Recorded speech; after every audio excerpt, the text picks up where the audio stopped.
आसमान में काले काले बादल घिराए हैं और घनघोर बारिश जंगल को अपनी चपेट में ले चुकी है। बिजली बार बार कड़क रही है और तेज हवा पेड़ों की टहनियों को झकझोर रही है। एक छोटे से घोंसले में कोमल चिड़िया के दोनों नन्हे बच्चे अकेले सिकुड़े बैठे हैं, डर के मारे कांप रहे हैं। माँ कहाँ रह गई? इतनी तेज बारिश और गरज में मुझे बहुत डर लग रहा है। मुझे भी ठंड लग रही है और पेट में भी कुछ नहीं है। माँ जल्दी आ जाए तो अच्छा हो।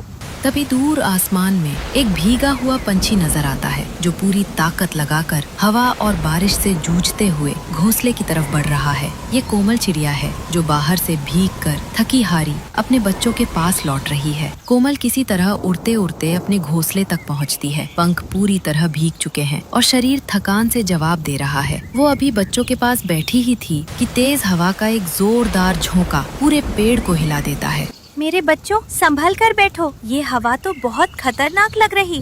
तभी टहनी जोर से चरमराती है और घोंसला डगमगाकर टूट जाता है। तिनके इधर उधर बिखर जाते हैं और कोमल किसी तरह अपने बच्चों को पंखों में समेटकर नीचे की एक टहनी पर जा गिरती है।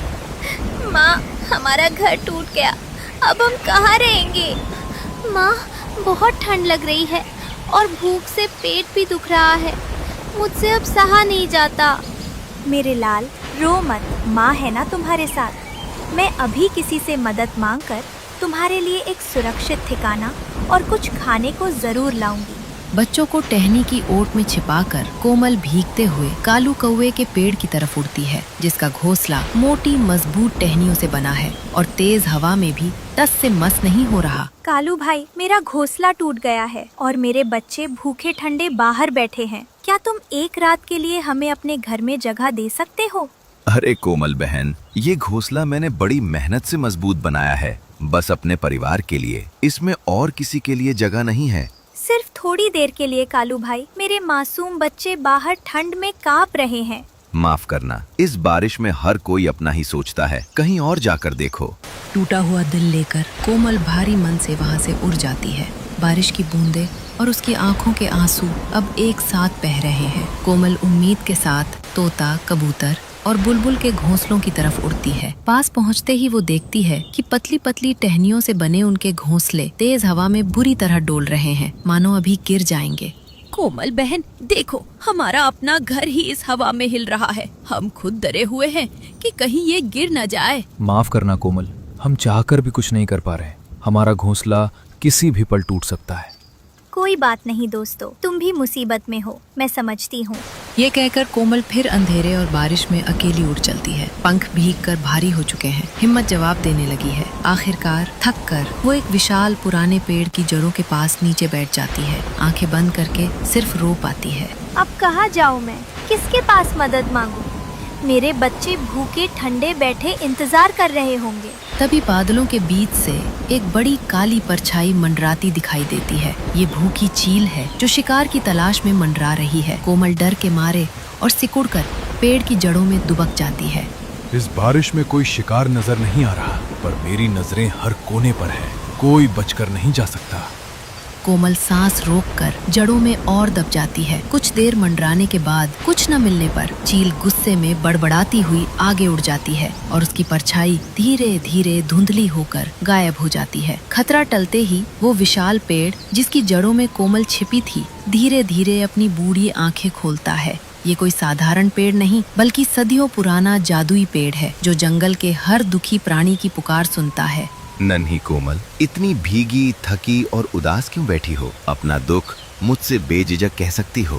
पेड़ भैया, आज की बारिश में मेरा घोंसला टूट गया। मेरे मासूम बच्चे भूखे ठंडे बैठे हैं और किसी ने भी मेरी मदद नहीं की। ना कालू भाई ने, ना ही तोता, कबूतर और बुलबुल कुछ कर पाए, क्योंकि उनके घर भी हवा में डोल रहे हैं। ऊपर से उस क्रूर चील का खौफ अलग सता रहा था।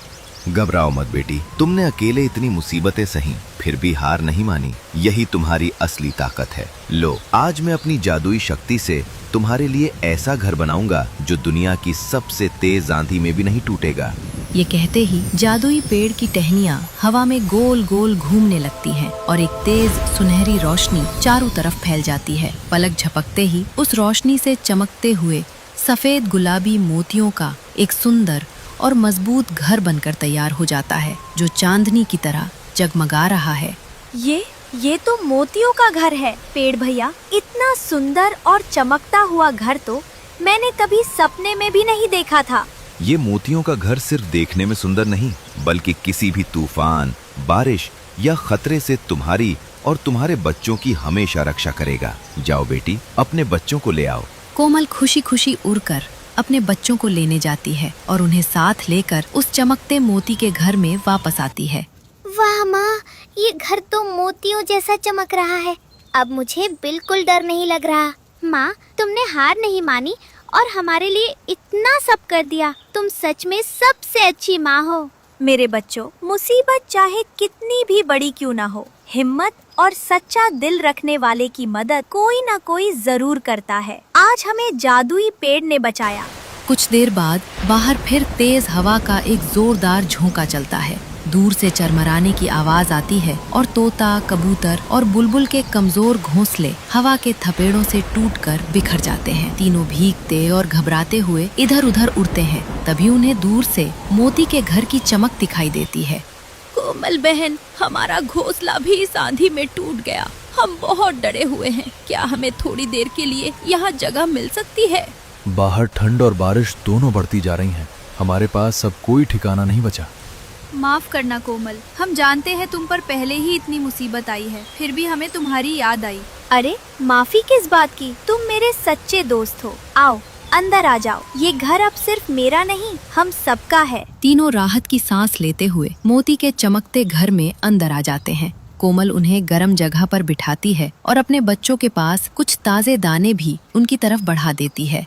शुक्रिया कोमल बहन, तुमने आज सच में दिखा दिया कि दोस्ती किसे कहते हैं। हाँ, इतनी डरावनी रात में भी तुम्हारे इस घर में कितना अपनापन महसूस हो रहा है। अब ये बारिश भी उतनी डरावनी नहीं लग रही जब हम सब साथ हैं। वाह, अब तो हमारे घर में मेहमान भी आ गए। चाचा चाची, आप भी हमारे साथ बैठो। सब मिलकर हंसी खुशी बातें करने लगते हैं। बाहर बारिश गरजती रहती है, पर मोती के घर के अंदर हर तरफ गर्माहट और अपनापन फैला हुआ है। कुछ देर बाद तेज हवा का एक और झोंका जंगल से गुजरता है और इस बार कालू कौवे का मजबूत समझा जाने वाला घोंसला भी टूटकर गिर जाता है। कालू और उसकी पत्नी बिजली भीगते कांपते, डरे सहमे उसी मोती के घर की तरफ भागते हैं। कोमल बहन, हमारा घर भी टूट गया। क्या हमें भी यहाँ जगह मिल सकती है? रुको कालू, जब कोमल बहन मुसीबत में थी तब तुमने दरवाजा तक नहीं खोला था। अब यहाँ जगह मांगने का क्या हक है तुम्हारा? तुम्हारा गुस्सा सही है तोता भाई, हमसे बहुत बड़ी गलती हुई थी। हम बहुत शर्मिंदा हैं। कोमल बहन, हमें माफ कर दो। उस दिन स्वार्थ में हमने तुम्हारे यो मासूम बच्चों की मदद नहीं की। आज वही गलती हमें याद आकर तड़पा रही है। कोमल कुछ पल चुप रहकर कालू और बिजली की सहमी हुई आंखों में झांकती है, फिर धीरे से मुस्कुरा देती है। तोता भाई, गुस्सा जायज है, पर मुसीबत में किसी का दरवाजा बंद करना मुझे नहीं आता। कालू भाई, बिजली भाभी, अंदर आ जाओ। गलती हर किसी से हो जाती है। जरूरी ये है कि दिल से माफी मांगी जाए, और तुमने वो कर दिखाया। शुक्रिया कोमल बहन, आज तुमने हमें सिखा दिया कि सच्चा दिल कैसा होता है। अब से हम भी वैसे ही पड़ोसी बनेंगे जैसे मुसीबत में तुमने हमें अपनाया। चलो कालू भाई, अंदर आ जाओ। कोमल बहन का दिल इतना बड़ा है कि उसमें हम सब के लिए जगह है। इस तरह मोती के उस चमकते घर में कोमल, उसके दोनों बच्चे तोता, कबूतर, बुलबुल और अब कालू व बिजली भी साथ बैठ जाते हैं। बाहर बारिश धीरे धीरे हल्की फुहार में बदल जाती है और अंदर सब मिलकर हंसी खुशी दाना खाते हैं। पुरानी शिकायतें भूलकर एक दूसरे को गले लगाते हैं। मोतियों की चमक और सबकी मुस्कुराहटें मिलकर घर को और भी जगमगा देती हैं।